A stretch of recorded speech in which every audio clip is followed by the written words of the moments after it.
Damien, this has been quite a journey for you. This started as a short film, you premiered it as a feature at Sundance and then Cannes, and now you're here in Toronto. Can you tell us about that journey?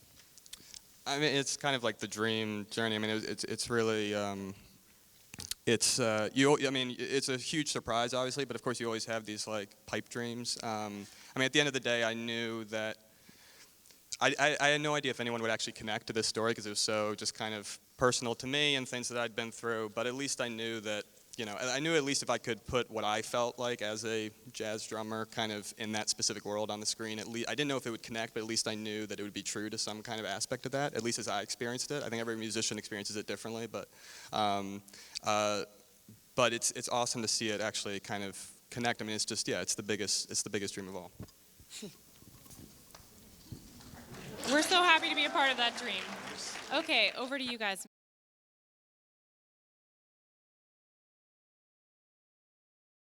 I mean, the main thing is Sharon, who's in the audience, who's our DP. Yeah, right there.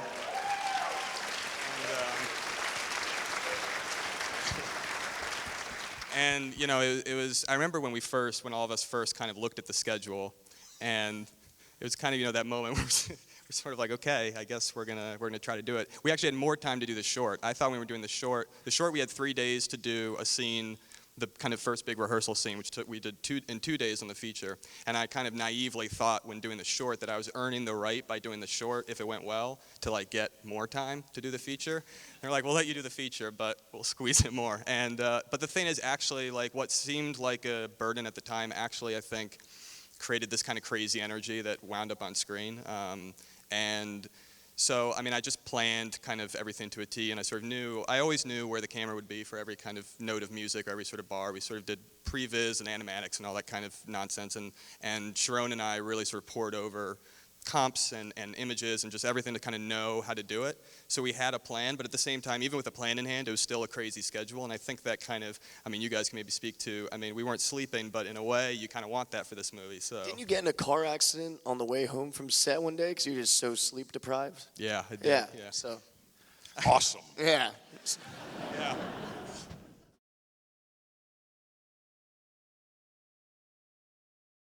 These guys, so Miles, I wrote the part largely, I wrote it largely with him in mind. Rabbit Hole had come out around when I was writing the first draft. And Miles likes to joke with me about how much I love that movie and him in it. But there's something about him playing that kid in the movie, this vulnerable teenager that's normally so badly done in movies. It's normally the kind of role that sinks in movie. And he just did it so subtly and in such a nuanced way. So I kind of knew from the get-go I wanted him. And when I was writing the character Fletcher, I had my own teacher in mind. I didn't actually have, any actor in mind. And the weird thing was I couldn't kind of think of an actor who would actually be able to embody that. And I remember Jason Reitman actually once kind of suggesting his muse, who he calls his muse, J.K. And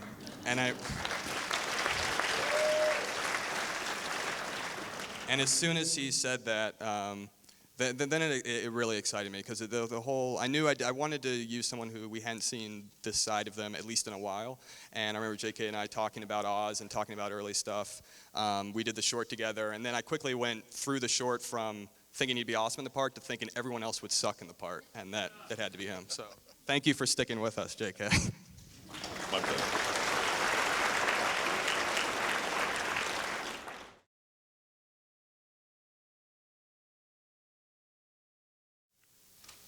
Yes. I don't know.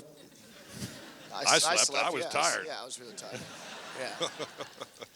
Yeah. and he worked a lot more than I did. So, yeah. Well, I know Miles drummed his ass off. Is what Miles did to prepare for the part. He has a background as a drummer. He grew up playing drums, but it was rock. Right. Right. So he had to learn how to play the real drums. And I know how much, I mean, you put in a lot of work. I was doing, because I had drummed, I got a drum kit when I was like 15, so I had been drumming, recreationally and in some bands for like 10 years. And then once, Damien came to me and we realized that we were doing it, and we realized we had about 3 weeks, before the movie, I started taking jazz lessons. Damien started teaching me at first. I remember when you brought your drum kit, like over to my house, we set it up in my basement and, just started cracking away. But yeah, I mean, it doesn't matter if you've played drums your whole life. If you've never played jazz, it feels completely like alien to you. I mean, you're holding the stick differently. The most fundamental part of it is completely different. And just moving around the kit, like this motion I'm never doing in real life. You know, I open doors with my right hand. This thing is weird. Like brush your teeth with your left hand one day. Feel that toothbrush in your mouth. It's strange. So we started picking up, and at first I was very nervous because Damien basically told me that I, in fact, would be playing all the music. Like he needed me to be able to play that, and so yeah, we just started, banging away on it, and had like 3 weeks worth of some intensive lessons.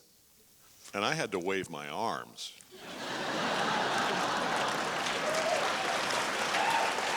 And they loved it, and they love it.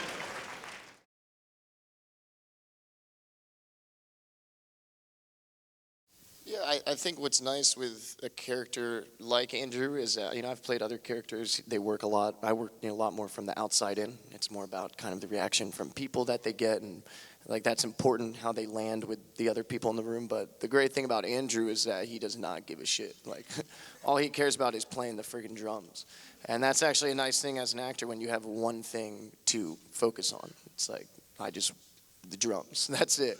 And then for all this stuff with JK, I mean, JK is really a phenomenal actor. He's, as an actor, you hope you get somebody that, does something different every time that is really, surprising you so that it is a lot of, in the moment. I think as actors, you really, you get excited about that kind of stuff when you feel like you don't know what's going to happen and you just go into the scene and, and let it fly and hopefully magic happens. And like I said, this guy's just like a pretty intimidating dude when he wants to be. So you just try and be as present as possible. That's the clue right there. Have an actor who can be present. That's a beautiful thing. Somebody who can listen and be present is not as common as you might think.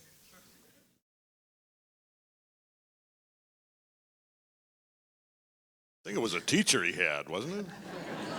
You missed the part about the. I think you all got that question, but it was what led you to transitioning from being a jazz musician to a film director? Everything in the movie. Thank you all for coming. Congratulations. Thanks, guys.